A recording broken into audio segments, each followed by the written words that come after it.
Ito, ano kaya itong nakikita natin sa may dulo? Kulay orange na to.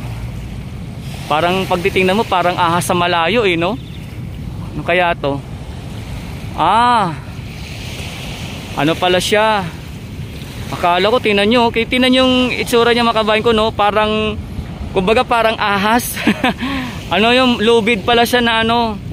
Lubid pala siya na malaki.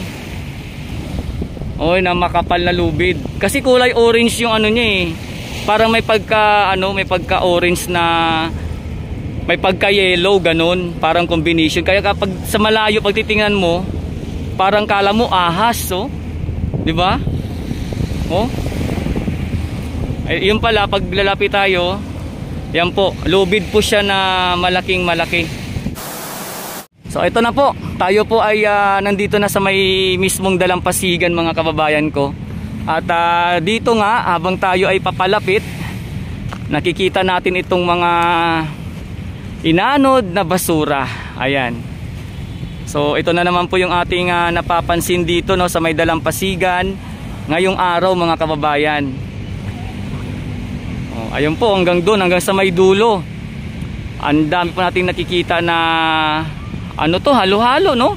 Mga plastic bottles, may mga kahoy, at may mga ano, mga sandals, no? Tapos kung ano pa, mga styro. Ayan, ayan po yung ating nakikita rito mga kababayan ko. Ito, ano kaya itong nakikita natin sa may dulo? Kulay orange na to. Parang pagtitingnan mo, parang ahas sa malayo eh, no? Ano kaya to? Ano pala siya? Akala ko, tingnan nyo, tingnan yung itsura niya mga kabayan ko, no? Parang, kumbaga parang ahas. Ano yung lubid pala siya na ano? Lubid pala siya na malaki. Oy, na makapal na lubid. Kasi kulay orange yung ano niya eh. Parang may pagka ano, may pagka orange na may pagka yellow ganun, parang combination. Kaya kapag sa malayo pag titingnan mo, parang kala mo ahas, oh. 'Di ba? Oh. Ay, yun pala pag lalapit tayo, yan po, lubid po siya na malaking malaki. Ayan mga kababayan. So ayan po, at syempre andyan yung dalampasigan na nakita natin ngayon na may mga meron na namang mga inanod, no, may mga kahoy. Ayan, may mga sandals na mga tigi sa isang piraso. O ito sa ating harapan. Tapos ayun pa. Halos ano, tapos yun nga, yung mga plastic bottles, plastic cups, ayun, may mga ano ng kawayan, pati ano ng nyog, bao. Ayan po yung ating nakita dito, plastic cups, no? Pero ganun pa man, maya-maya andun po yung ating mga ano, no, Stero Rangers or Baywalk Marshal. Naghahanda na sila para ngayong umaga ay magtrabaho muli or para linisin, no, yung ating nakikita dito na kalat ngayon sa mismong dalampasigan ng Manila Baywalk Dolomite Beach. Ayan, oh. Pero siyempre titingnan po natin yung ating dagat, no. Ayan yung ating dagat. Ayan, marami pa. Ayan, may nakita tayong inaanod, oh, papunta sa dalampasigan. Pero yung tubig, kung mapapansin po ninyo, malinaw naman mga kababayan ko. Malinaw na may halong parang buhangin na ano, na parang palutang, no? Yung nakataas siya. O, tapos ito yung ating dalampasigan dito, oh. Ayan, may mga parating pa na ano rin. Hindi po talaga ano to, hindi po talaga maiwasan mga kabayan ko, lalo na pag nasa ganito tayong baybayin at kung saan na yun nga, pag dumating yung mga masamang panahon, talagang hindi talaga maiwasan na magkaroon ng mga gantong nakikita natin sa ngayon. Pero ang kagandahan lang dito, meron po talaga agad na naglilinis para matanggal po ito mga kabayan ko. Mukhang nalungkot yung mga kalapati, oh. Wala sila tuloy ano, ayun, oh. Malungkot din sila kasi may nakikita na naman silang mga basura.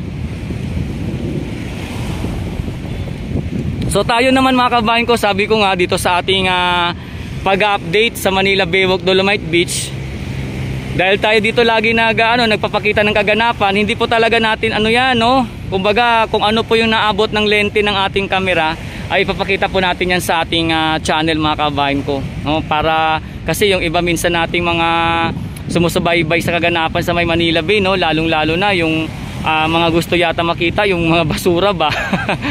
Parang gusto nila makita yung nawawash out yung dolomite sand. May mga ganon no? Lalo na pag may masamang panahon, no, mawawash out na yung dolomite sand. Nakailang bagyo na ba tayo, mga kababayan ko, no?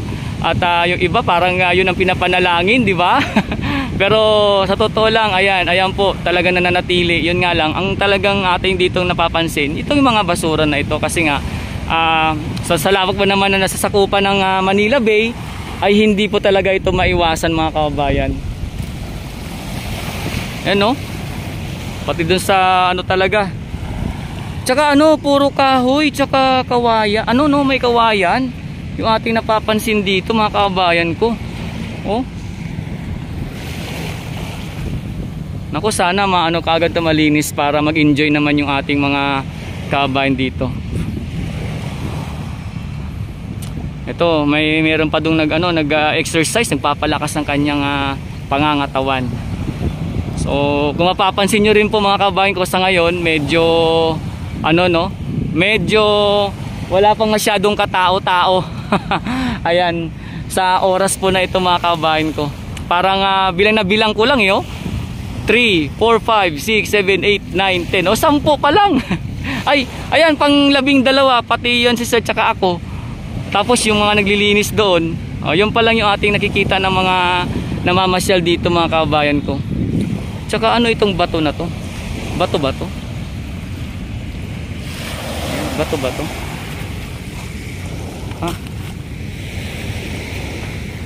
Kala ko bato. Para siyang para siyang bagay na meron siyang pandekorasyon. Kala ko bato.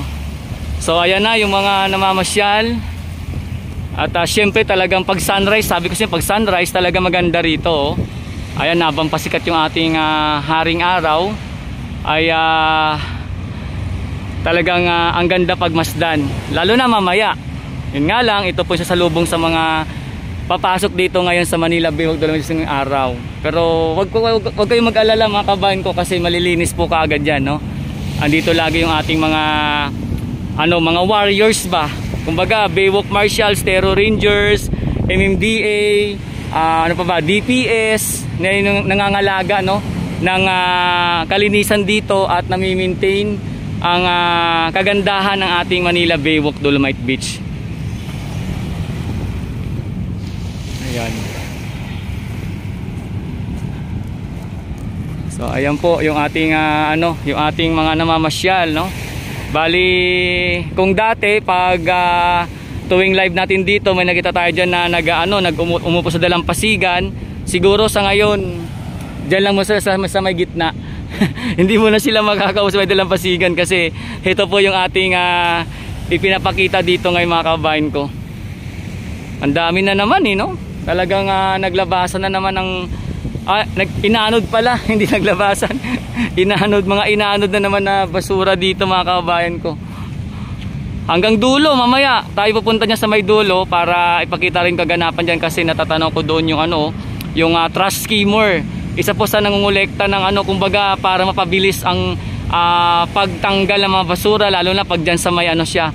Best na best po yung gamitin pag dyan po sa mismong dagat, no? Kasi nakita na po natin yung performance niyan, lalo na pag maraming mga water lily, mabilis na po yung makuha. Yan po yung yan po yung tinatawag natin na trash skimmer. Ayun po siya sa may dulo. Mamaya puntahan po natin yan, mga kababayan ko. At ito nga po yung ating update dito sa Manila Bay, no, ngayong araw, mga kababayan.